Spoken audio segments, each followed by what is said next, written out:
When you enter a room, you clean the air. When you enter a meeting, you clean the mental and emotional environment. When your presence, the presence of your soul, changes the environment. Hello, and welcome to Life with a Lama Healer. Today we have a very special guest, Alfredo Sfeir-Younis, who is a longtime friend of mine and also Lama Gangchen. We met at the United Nations in 1996 when Alfredo was representing the World Bank as a special representative to the United Nations. He also represented the World Bank to the United Nations in Geneva.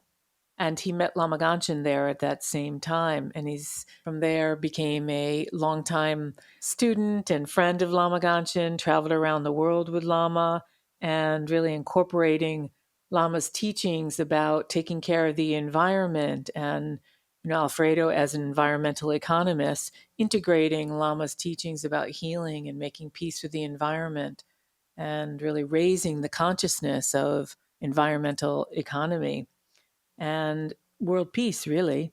And Alfredo created and founded the Zamboling Institute for Human Transformation in Chile, where he lives now. And he also holds a master's and doctorate degree from the University of Wisconsin. So Alfredo has a long list of awards that he's won: Lifetime Ambassador of Peace Award, World Healer Award, Messenger of Peace Award, Social Corporate Responsibility Award, and many others. So he's very active and very committed to sharing these teachings about and this message about bringing peace to our planet and really creating a new level, a new paradigm for consciousness around how we live our lives and economics and environmental affairs. And we're actually going to have Alfredo come back for part 2 of this conversation. So please welcome Alfredo Sfeir-Younis. We're really excited about this podcast about the life of the great Tibetan Lama, Lama Gangchen Tulku Rinpoche, who was born in 1941 in Tibet and trained by many of the greatest Tibetan masters. He traveled to the West in the 1980s, bringing with him the inner peace teachings of the Buddha. Lama was one of the greatest living humanitarians and spiritual masters of our time, and part of an unbroken lineage dating all the way back 2,500 years to Shakyamuni Buddha. So our vision in creating this podcast is really to preserve and share the remarkable stories about Lama Gangchen's extraordinary life. We'll interview senior students and longtime followers who worked with Lama Gangchen, traveled with him, studied with him, witnessed and experienced his incredible healings and miracles. So these stories, they're really precious jewels and inspire us to really see what's possible when we follow the inner peace teachings of the Buddha. So it's a real honor and privilege to bring these stories to you and the methods that really help us to reframe our sufferings, which brings us more inner calm, the ability to be more in the present moment with less stress and anxiety and fear, and to experience more joy in our life and more peaceful in our life and more meaning really in our life. So please stay tuned for our conversations from this very rich spiritual heritage coming out of Tibet and the incredibly joyful, inspiring, mind-blowing, funny, touching stories about the remarkable life of a Lama healer, our beloved Lama Gangchen. Life with a Lama healer.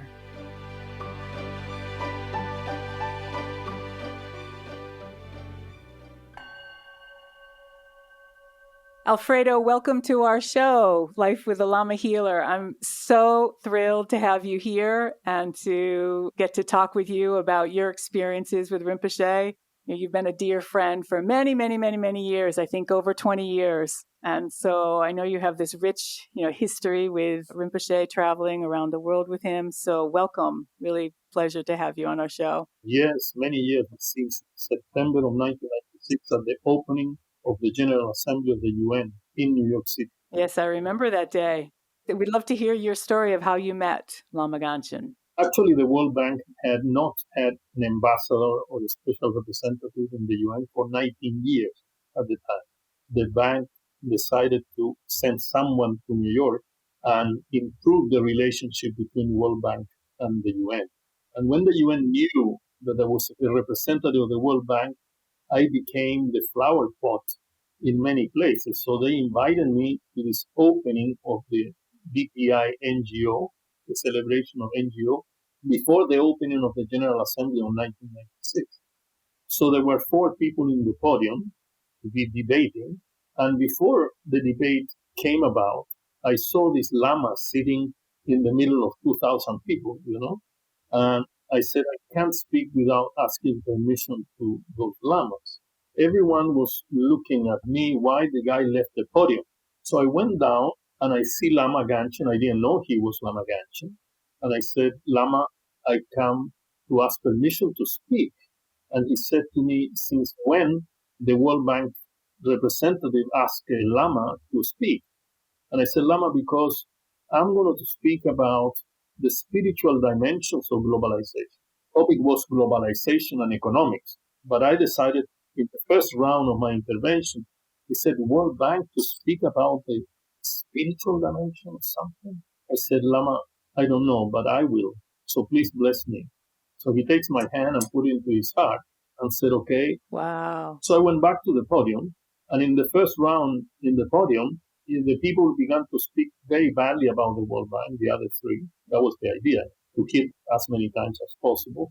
And so in the first round, I said to them, I'm not going to speak about the economics of globalization. I'm going to speak about the spiritual dimension. And the audience went crazy. This is an economist, World Bank, economics, spiritual dimension. Nobody knew what was happening. And even today, I remember many of the aspects that I mentioned, and many of them still are not settled in the international community. Anyways, in the second round of the debate, these people began to hit me so hard. If the World Bank was a church, why do you come here and talk about spirituality when we are to discuss the economics and what the bank is doing? Anyways, the debate was very heated. Anyway, I finished. I didn't want to talk to anyone. I really needed my silence because it was my first speech at the UN. Well, that was your very first speech. And Lama was there on your first speech. And so then Lama was waiting for me at the door of the conference room. And I didn't want to talk to him. He waited. At the end, I had to go. And he said, very good. Lunch together? I said, no, Lama, I'm very busy. He said, coffee 3 o'clock in the afternoon? I have full of meetings, Lama. Okay, no problem. I'll be here at 3 o'clock in this little cafeteria. And I'll be here if you come. If you don't come, don't come. I decided to go. So cancel all my meetings that afternoon, and I went to the UN, and there it was Lama sitting on a little sofa with a big bag. He said, I know you're busy. So here I have all my tapes, all my books. When you have time, you read them. So here are the books. Total silence. Wow. At that moment, I didn't know what to say. I had no idea why I'm there. So my ego said, keep quiet. So then Lama says, what is your profession? What actually you do? And I said, I'm an environmental economist. Very proud, huh? Very egocentric. Yeah. I'm an environmental economist. And it says to me something that has been so vital to my spiritual life. He said, are you a good environmental economist? So my ego was so happy of that question again, but I wasn't willing to say yes. So I said, people say that I'm a good environmental economist. Oh, he said, people say you're a good environmental economist. Excellent. I will give you an award, he said, Lama, of the best environmental economist. The 100% environmental economist. My ego was flying in the sky. I said, oh God, I didn't come for this and I got these awards, Right. Until he said, but I want you to be a 200% environmental economist. Shifted completely the meeting towards him because he forced me to ask him, what is it, the 200% environmental economist?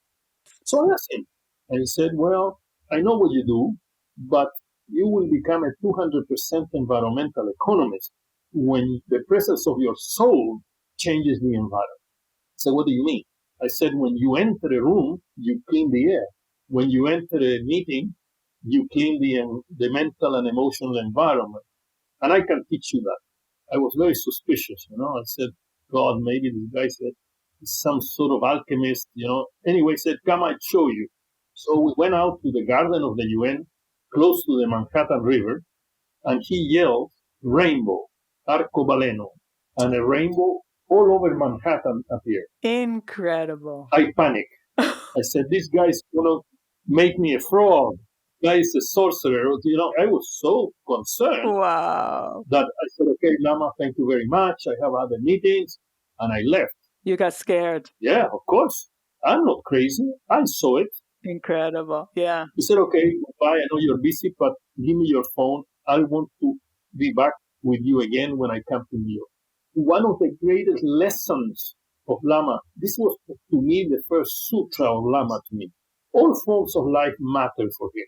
He was very interested on this question of environment, nature. Yes, big, very important. I knew that he brought that to me. Second, the interdependence among human beings, sentient beings, and nature. And what is your role in this spiritual path?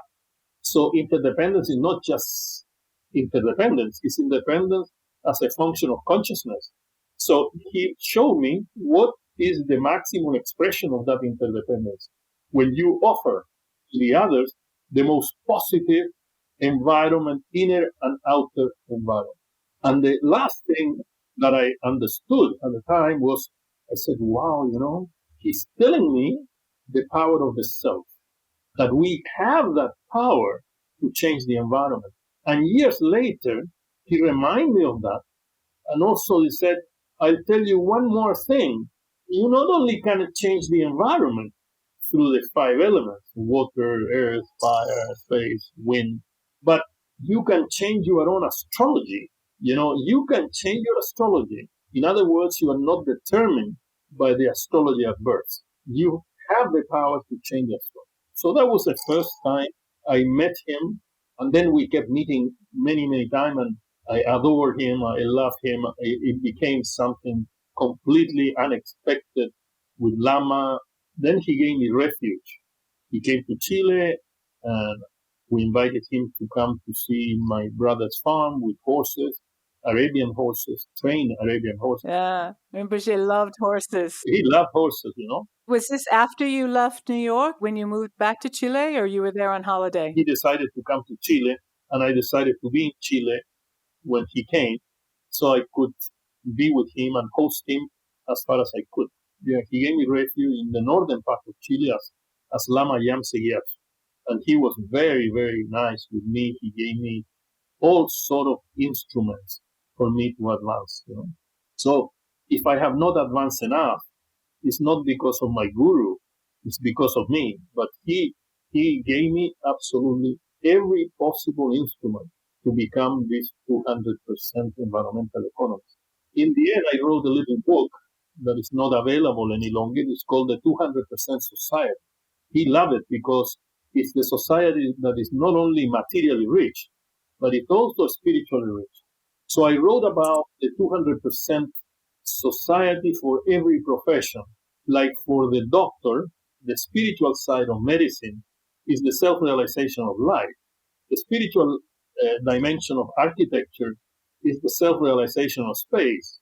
The spiritual dimension of engineering is the self-realization of time.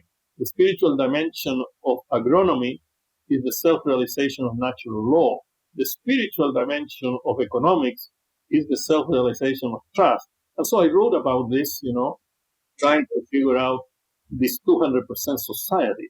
Because for many people, it's easy to find out about the material welfare of people, the money, the houses, the cars, whatever, food. Yeah, this we can see very clearly. But he left behind the spiritual transformation of people. So he said, we advance materially, but the mind is not there. The mind is not coherent with the advancement. So he and I got fascinated by bringing something very important, if this is appropriate, to share with you what I think the most fundamental contribution of Lama have been in humanity and in my life. And I only speak for myself, what I saw, what I experienced. So maybe this can be complemented or added or subtracted by other people with other experience. The first and most important one is the World Spiritual Forum. In a world where there are competing power interests, like the World Economic Forum, the World Social Forum, all respond to political power structures. He went to the UN with this incredible idea. He said to me, "Can you help me to do this?" I said, "Sure." So he and I discussed many, many times about peace in the world. What have been the traditional presentations of peace? Three things, which were basically determined by Henry Kissinger, who was the architect of war more than peace. But one is negotiation. But if people have not self-realized peace, it's very difficult to know what they are negotiating. And the most they can attain is ceasefire, but not peace. Ceasefire is not peace. Second, it was the theory of the balance of power to arm the opposite forces in conflict. So they armed Philippines, they armed Iran, and so on, and then the weapons changed of hand, and then Iran became against. Anyways, that theory of the balance of power by arming the opposite forces never worked. It has not worked today. And the third was economic aid, to give money for people like they did with Egypt to be in peace with Israel. So Lama said, no. This is the fundamental mantra, the most solid foundation. Inner peace is the most solid foundation for world peace. But look at how abstract it might have been for the public. No, they wanted weapons, they wanted other things. What is this inner peace? Anyway, Lama made a tremendous contribution to humanity because many, many millions of people who are now in the path of spiritual transformation understand that the only way is inner peace. There is no other way to get to world peace. So he branched this incredible mantra to the world by focusing on 4 or 5 elements which were of fundamental importance. The first one was education. Education. Mm-hmm. The culture of peace, which some people think is only UNESCO. No, Lama was in that concept for many, many years, how to attain a culture of peace, not a culture of violence, Yeah, person by person by person by person. So one time I asked Lama, I have an issue with educating my grandchildren. He said, how do I educate my grandchildren? So he said, there is one simple thing, and just let them do that, to make merits. If you teach your grandchildren to do merits, then that is the best education. Now, you can project that to the world. If we were in the path of merits, because the Buddha offered 2 paths to get out of ignorance, to get out of suffering. One is to confront the causes and conditions of suffering. So if I know that this relationship is not good for me, I just get rid of it. That was the first path, which is the second noble truth. And the second path is the fourth noble truth, which says that this is the road to get out of suffering, which is the practice of virtue, compassion, love, etc. So Lama presenting this is a fundamental issue on peace education. Lama made a tremendous contribution to this. The third thing that Lama made a great contribution was what is called now social Buddhism. I call it committed Buddhism. What does it mean? It means that the path to enlightenment is not only the self-realization of virtue. Let's say compassion. It's not only the self-realization of compassion.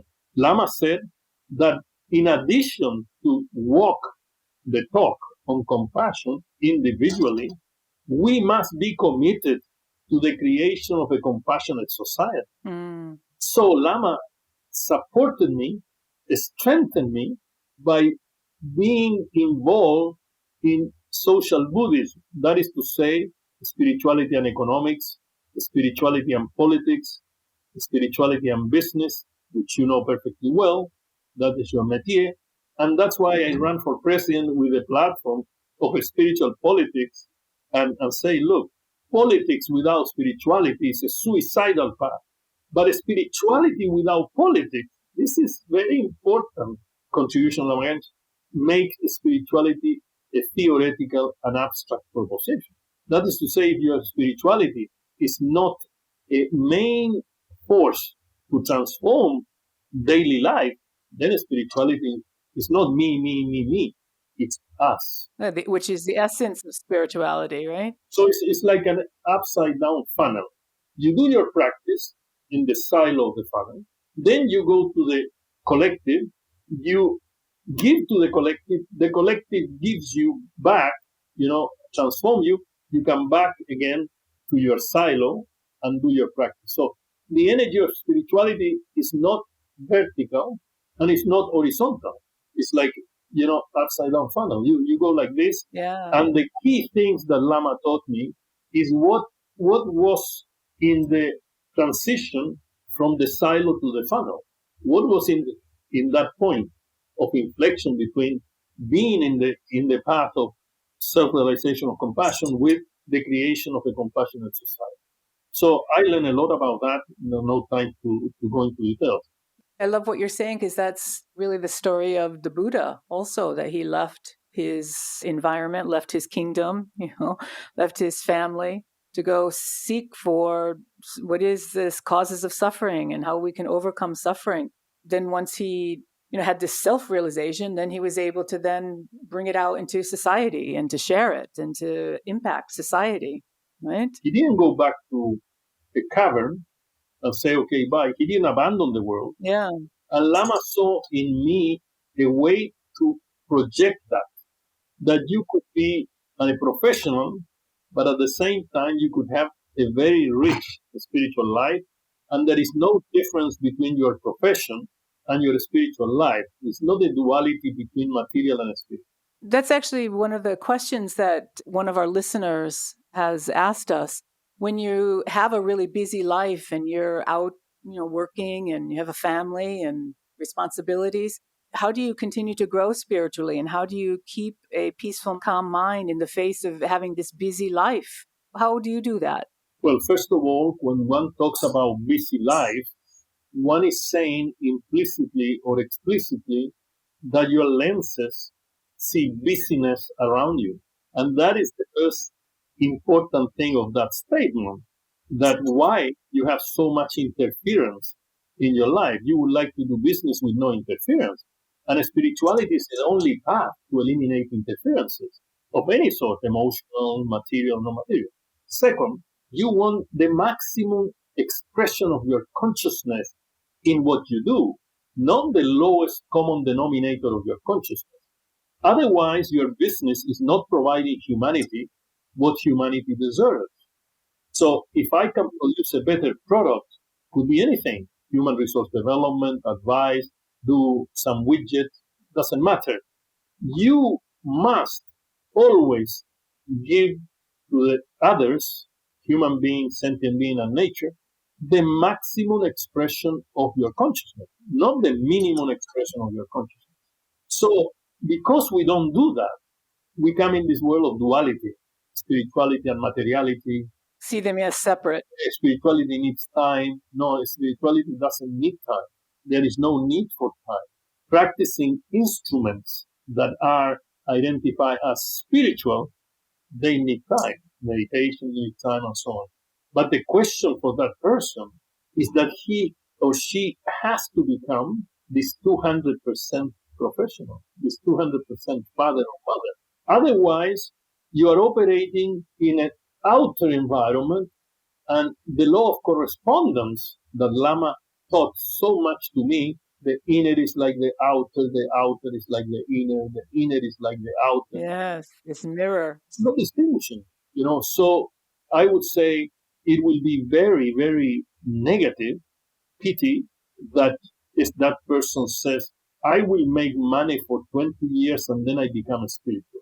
By the way, this is the pyramid of Maslow, who said first you need to satisfy your basic needs, and spirituality is at the top of the pyramid.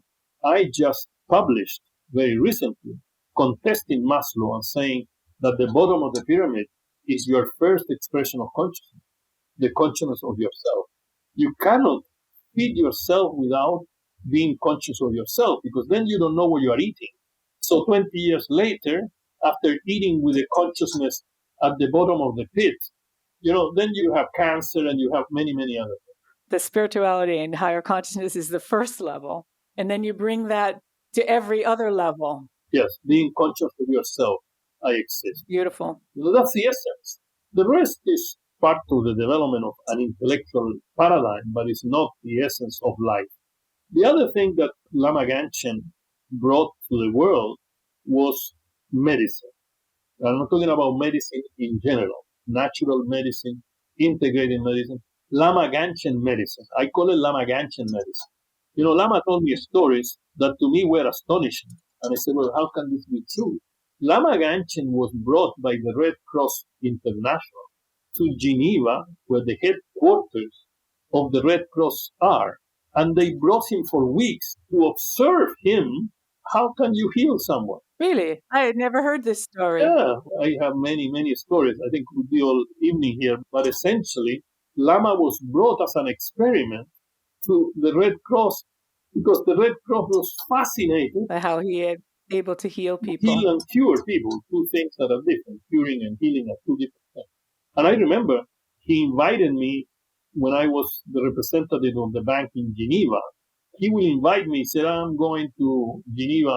Come with me, I'll teach you how to heal. Come and see how I heal. So he was doing this at the headquarters for the Red Cross, doing these healings. Yes. And it being observed by people from the Red Cross. Yes. Incredible. This was many years before I met him. But then I was in Geneva, and there was a train directly from Verbania Palanza to Geneva, El Cisarpino. So he will come to Geneva and he had clients. They wanted him to heal them, the medicine part of their lives. And I went with Lama. And I didn't understand anything at the beginning. I had no idea. I had no clue. I don't know what that was. Yes, when he would blow on you, on your face, yes. Or where they had some disease. Yeah. I remember the time that I was able, I say this very humbly because I have no idea, but it was the first time I think I saw exactly what happened. He was healing a couple because they had problems of fertility. I said, wow. He was medicine in himself. Medicine was not medicine. Lama Gangchen was medicine. And so the other thing he did was to invite me to this conference of Medicina Alternativa with Anton Jayasuriya in Sri Lanka. Sri Lanka. Mm-hmm. Many times. Acupuncturist. Yeah. The first time he brought me to Sri Lanka, it was Lama, Cosi, Claudia Sobrevilla, and myself. There were no more people around Lama in that conference. So Lama said, come, let's go to the conference. So the opening session of the conference was fascinating because Anton and many people, thousands of people in the audience, from doctors to shamans, this was the 40th conference. So it had been going on for 40 years. So Anton Jayasuriya goes to the microphone and says, we have a problem because the Minister of Health, who was going to open the conference, he had a problem with the car or an accident. He is not able to come. But we have our own Lama here. We have the Lama healer, and he is going to open the conference. So the usher comes to Lama. I was behind Lama. In the chair, he put me behind him. And he says, Lama, please. He said, no, I'm not going to speak. Alfredo is going to speak. I said, Lama, what are you doing? So the usher went back to Anton Jayasuriya and tell Anton, look, Lama says he's not going to speak. Anton was pale. He was dark-skinned, so when I say pale, it's because he was really containing this audience waiting for Lama to stand up and go. But Lama says that Alfredo Sfeir-Younis is going to speak. And so the public began to look for who was this Sfeir-Younis to speak. Because all is very formal. These groups are very formal. So Anton said, Lama healer says that Alfredo Sfeir-Younis is going to speak, but his plane did not arrive on time, so he's not here in the audience. What? Yeah. Because he didn't know me. I had no idea who Anton was at the time. I had no idea. And so Anton is not going to give the opening statement to someone he didn't know. From the World Bank, this guy must be economist. he only knows about economics, not medicine, and so on. Yeah. But the public began to say, no, he's here. Look, he's there. You can't run away. So Anton had to give me the floor. Oh, Rinpoche. The way he works is so incredible, huh? And that night I spoke and I began my speech saying, you might wonder what an economist is doing opening a medicine conference, Yes. particularly natural medicine. And I said, because if we don't change economics, there will not be natural medicine. By all the holy beings' blessing, by all the holy beings' blessings, violent sickness, violent sicknesses, be transformed into non-violent sickness. Be transformed into non-violent sicknesses. Sickness come big, come small, come dissipate emptiness or peacefully. Big sicknesses become small and disappear in emptiness, peacefully and quickly. By inner scientist Shakyamuni Buddha's blessing. By the inner scientist Shakyamuni Buddha's blessing. By the power of the truth. By the power of the truth. Violence news. Violence news. Be transformed into non-violent news. Be transformed into non-violence news. News for beautiful, peaceful, joyful, good news for now and forever. In you, they may be transformed in news, peaceful, blissful, joyful, and positive now and forever. By inner scientist Shakyamuni Buddha's blessing. By the inner scientist Shakyamuni Buddha's blessings. By the power of the truth. By the power of the truth. Financial problem. Financial problems. Be transformed into no financial problem. Be transformed in not financial problem. For financial come true through increasing luck, beginning into full moon. May the financial increasing like a full moon. Like beginning moon to full moon. Yeah, from the beginning, from the black moon to the completely full moon. By inner scientist Shakyamuni Buddha's blessing. By the inner scientist Shakyamuni Buddha's blessing. Love and compassion. Love and compassion. Harmony and joy. Harmony and joy. New bliss and emptiness. New bliss and emptiness. Physical and mental healthy. Physically and mentally healthy. Inner and environment peace.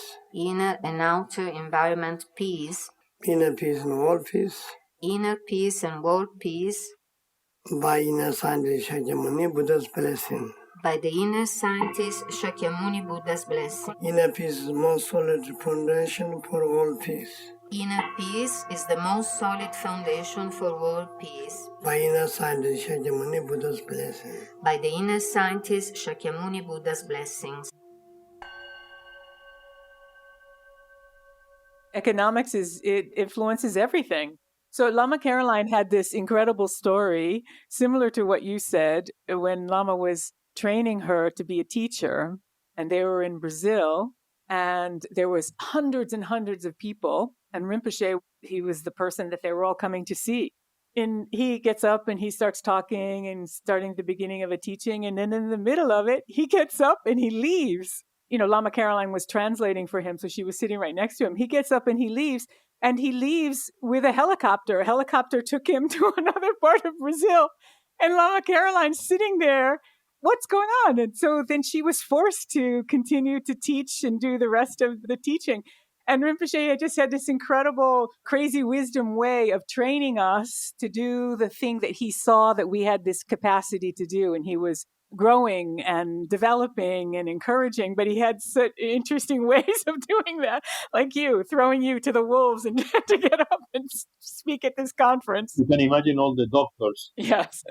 So we went back to the hotel, and next day in the morning, we were having breakfast.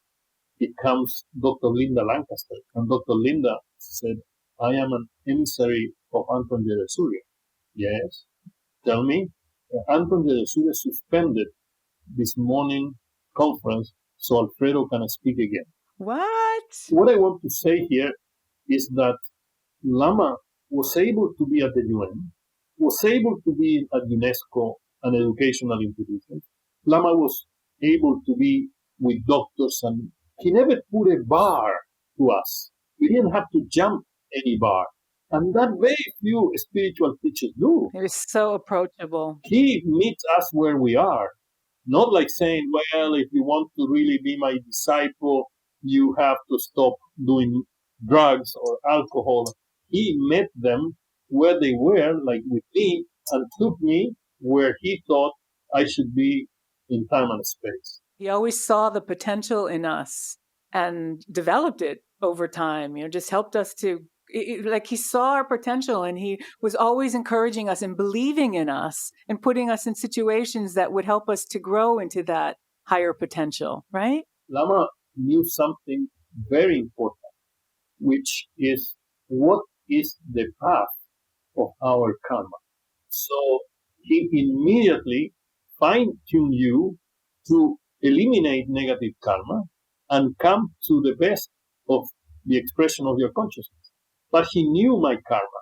He knew exactly where I came from, my previous lifetime. So he said, I know what you need to do in this lifetime. So I'll help you to do this. And in this lifetime, you are World Bank, you are environmental economist, you are a grandchild of a Lebanese family, migrants in Chile. He knew exactly why I have this composition, this portfolio, which many spiritual teachers and coaches don't know. They invent something, well, you are not happy, I'll help you, tell me this. No, Lama knew the fundamentals. What is your dharma? What is your contract? What is it that you come to do? And I help you with the best instrument to do that. I wanted to say that this is so important, what you're saying. One time when I was living in New York City, shortly after I met Lama Gangchen, I went to another Tibetan Lama, and there was monks chanting, and there was a whole teaching. It was very beautiful. And I remember going up to this Lama afterwards and saying something like about a past life. How would you know that someone was influenced by their past life? And he said to me, only a Buddha knows your past lives. And Rinpoche was a Buddha. He knew all of our past lives. And as you said, all your karma and what influenced where you are today. Yeah. He told me my karmic debts in no time at all. Really? He said, you need to do this, that, and that. And he said to me, come together with me in a rickshaw to go downtown. I said, Lama, you and I are so fat. I don't think a rickshaw is going to be able to take us both. He said, no, okay, they do, come. This in India or in Nepal? Oh, Nepal. Mm-hmm. Where the Buddha was born. Yes.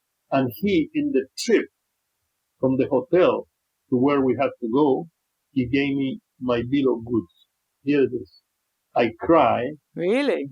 Did you ask him for that? No. Did you ask him to tell you that? No. He wanted to tell me that.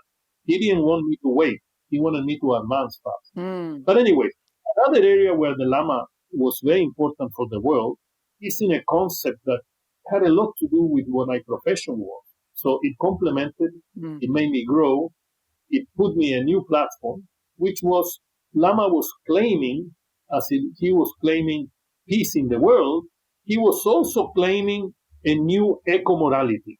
This concept cannot be forgotten. That's why I'm bringing it to this interview, because I want to tell you the key landmarks, because not only anecdotes, he brought this to China, he brought this to UNESCO, and what was this new eco-morality, which was translated into the virtues that he made us recite all the time. The first four, metta, karuna, mudita, upeka. Metta, love, the all beings, la la la la la la la.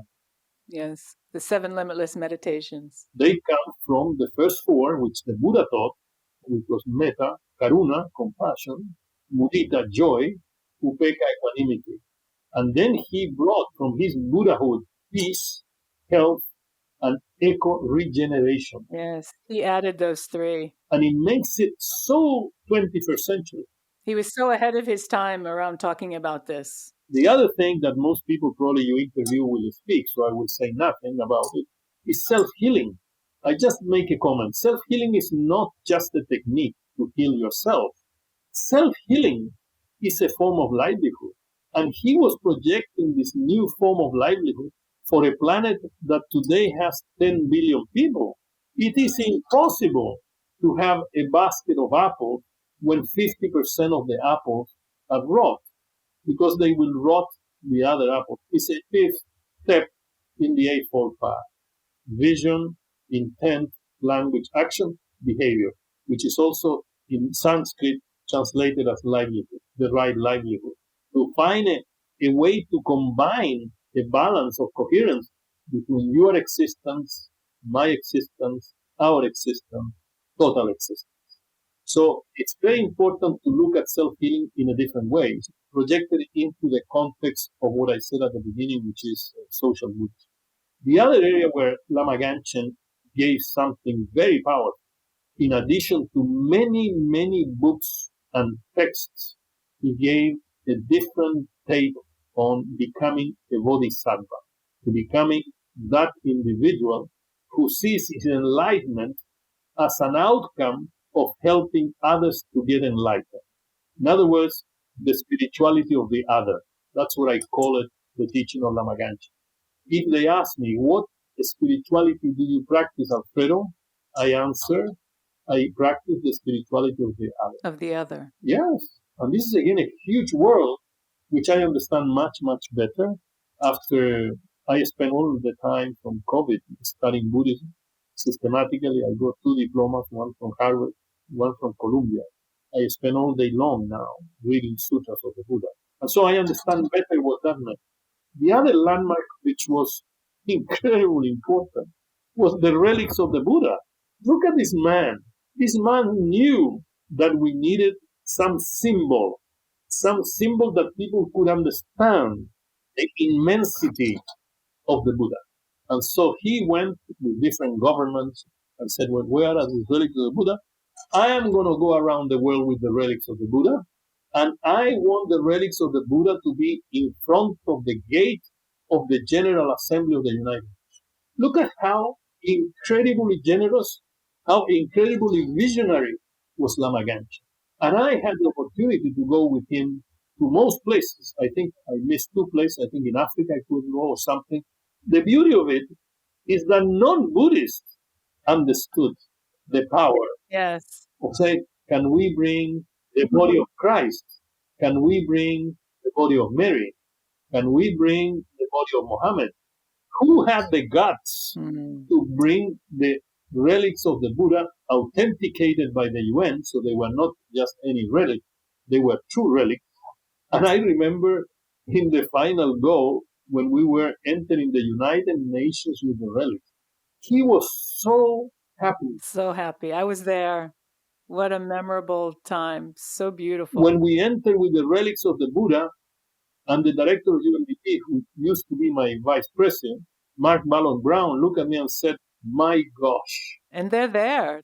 And actually, one time when we went for one of the meetings as a representative to Lama Gangchen World Peace Foundation, and we got lost. And we ended up taking this elevator, and we were looking for this one particular conference room, and we're going around and around, and we end up right in front of the Buddha relics.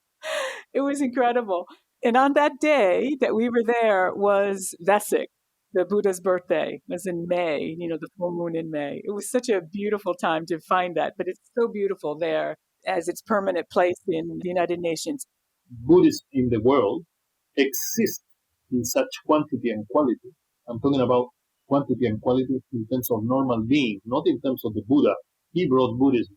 Because of Ashoka, was the one who distributed the relics of the Buddha after he was cremated in as many places as possible. Lama did the same thing. He is the Ashoka of the 21st century. He is the great king of the 21st century on Buddhism. He put it here in Sri Lanka, in India, in Colombia, in Venezuela, etc. I want to mention only 3 more big things that I think everyone should know Lama for. The first one of the 3 is that he knew that the only way to advance in this conflicting world was by strengthening the ecumenical movement. And so he did a lot of conferences where he inspired Jewish people, Orthodox, Muslim, Hindu. Interfaith dialogues. I went with him to many of them. Yes, me too. That I accompanied him into these places. He made me speak up and so on. But anyways, this has been lost. This is to say, Lama understood that the advancement require community interaction, mutuality, that this is mutual. This is all of us are going to be better off. It's not that I will be better off with my Buddhism. No, I will be better off with my Buddhism if I interact with all faith. For that you need guts. Because what is this guy doing here? Who he represents and so on. Well, because he always talked about that every religion, maybe you have a different philosophy or different practices, but we could all align on peace. That peace was the fundamental principle that we all could align on. And he was always talking about bringing people together, these interfaith dialogues for peace. He also added the dimension of collective responsibility. Yes. That he felt he had responsibility, but it was a collective responsibility. Because if I tell the world, you have the opportunity to get enlightened, I have the responsibility to offer the means to the way to enlightenment. The second of the three things to end this part, Lama understood very well and taught me in many different ways the power of speech, the power of the word. The first time it was to me mind-boggling. We were in Italy, in Almagnano, and so Lama calls me. I was sitting in some small little throne, the most insignificant ones. He had me beside a monk from Mongolia. Anyways, he calls me and said, come and speak. So Lama says, Alfredo and I, two bodies, one brain. What he says is what I say. Wow, that's powerful. Actually, the extent of that was, I understood the language, but I didn't know what it was all about in the end of this. So he said, you speak. He took my hand, and I was standing beside his throne. We were like looking at the audience in a yoga position on the left side, so on your right side, so to say, looking at the throne. And the old generation were there. The old boys and old girls were all there. And so I spoke, and he cried, gets off the throne and takes me out of the gompa. And he said, Alfredo, do you know how far your words went? I said, no. I just said what I had to say. He said, your words were alive. Words are alive, and it have little deities, like little beings, and they carry the word. And you speak all the time. You need to be very careful on what you say. And it says, your words went many galaxies away. And he takes me back, and I go and sit, and I felt like this is something that's too much for me, but anyways, this was important. Transcendental experience, right? He always will sit and watch me when I spoke. He was watching, transmitting, and so on. And I wanted to be his servant. What were the qualities about him that you felt that you wanted to serve him? Being very honest and very open, which I am very introverted, doing an extroverted job in this world. I felt that he wanted some aspects of Buddhism to advance much faster than they were advancing in his surroundings. I saw he wanted more of my time, more of my visits to actually advance social Buddhism. Then things changed. There were some changes at the international level, some changes in the composition of what he was doing. And then in the latter part of his life, he wanted to serve you and me and humanity through offering a crystal clear lineage. He had to go because these other parts would have demanded of him, without someone else really operating that too much. It was not possible to do everything at the same time. And I know he's a Buddha. I know when he knew about when he was going to leave his body, and he said no. So what I'm saying is proven by this incredible meeting on Vajra Valley. When he brings the best of the best in the lineage to teach us 40 initiations and said, this is the way it is done, this is the way why it is done, this is the alchemy of it, this is the mystic of it, this is the essence of it, and so on and so forth. It was very interesting, just to finish answering this question of yours, which is makes my heart really pump. I was there 2 weeks because I couldn't really take all the 40 initiations, so I took 19 out of the 40 initiation, and I came back to Chile. 3 days later, he said, "Come back, Lama. I just was there. No, no, no, no, no. I want you to speak on what we have discussed about social Buddhism." Anyways, I want to end up with the last one, saying that Lama Gangchen knew, and he taught me all the time, that spirituality has to be where it is not. He knew that the most difficult part of all of this, the most demanding part of all of this, was to really bring spirituality where it was not. And I think the world will understand it not now, not with this film. The world will understand it 50 years from now, which Lama brought. It's the same, 50 years, not now. It's like when I was candidate to the presidency of Chile and people said, "No, this is fantastic, but come back in 30 years from now because we are not there yet. We don't understand this. The earth is a living being." Yeah. This is very difficult to self-realize that earth is a living being. You can say it's cute. No, but really being in your bones and teach environmental economics from a point of view of the earth being a living entity is different from the earth being a collection of physical balances like the water cycle, the nitrogen cycle. It's a different thing.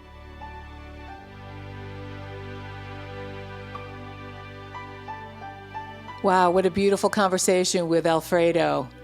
Love these conversations and how he was able to integrate the spiritual teachings and all that Lama Gangchen taught him and the Dharma into his very, very busy, very successful career. And so please join us for part 2. Alfredo will be sharing many, many more stories and his rich wisdom and stories of his life with Lama Gangchen. So if you'd like to follow along with us and ask us a question, please go to lamahealer.com and you can ask us a question. We might answer that question in a future episode. You can follow us on Facebook, Life with a Lama Healer, and stay tuned for our next interview, part 2, with Alfredo Sfeir-Younis. And thanks for joining us. And in the meantime, be well, be peaceful. Lama Ken.